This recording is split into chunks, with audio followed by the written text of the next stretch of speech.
കാര്യം മറ്റേ ആ ഒരു PV ചെയ്യുന്ന സമയത്ത് പുള്ളിക്കാരി പറഞ്ഞിട്ടുണ്ട് എത്രയോ പെണ്ണുങ്ങളെ ഞാൻ കണ്ടിട്ടുണ്ട്, ചിലവര് ഒരു വിരൽ അവിടെ തൊടാൻ പോലും അനുവദിക്കത്തില്ല, ഭയങ്കരമായിട്ട് അഭ്യാസം കാണിക്കും. പുള്ളിക്കാരുടെ ഫുൾ കൈ അകത്ത് പോയി ബേബിയുടെ തല ടച്ച് ചെയ്തപ്പോഴും ഞാനത് അലൗ ചെയ്തുകൊണ്ടാണ് അലറി വിളിച്ചുകൊണ്ടിരുന്നത്.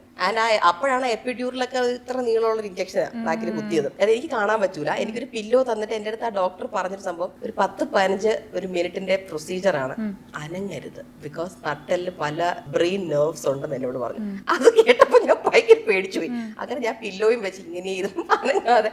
നല്ല വേദന ഉണ്ടായിരുന്നു ബാക്കിൽ. പക്ഷെ ഞാൻ എന്നോട് തന്നെ ആ ഡോക്ടർ പറഞ്ഞ കാര്യം പറഞ്ഞുകൊണ്ടിരുന്നു, പെയിൻ ടോളറൻസ് ഉണ്ട്, പേടി മാത്രമാണ്, പേടി മാത്രം. അങ്ങനെ ഇരുന്നാണ് സത്യം പറഞ്ഞ ഡെലിവറി ഫുൾ ഞാൻ കംപ്ലീറ്റ് ചെയ്തത്. I just kept on telling myself pain tolerance ഉണ്ട്, മറ്റുള്ളവരെക്കാൾ എനിക്കുണ്ട് എന്ന് ഞാൻ ഏതോ വലിയ ആളെ പോലെ എന്നോട് പറഞ്ഞാണ് അവിടെ ഇരുന്നത്. ഇപ്പോഴും ആൾക്കാർ സെക്കൻഡ് ബേബി എന്നൊക്കെ പറഞ്ഞാൽ റിലാക്സ് എന്നാണ് ഞാൻ പറയുന്നത്. 2 വർഷത്തേക്ക് എന്തായാലും ഇല്ല. ഇനി ഇവൻ ഒറ്റപ്പെട്ടോലും ബോറടിച്ചോലും ഇരിക്കുന്നെങ്കിൽ അപ്പൊ ചിന്തിക്കാം.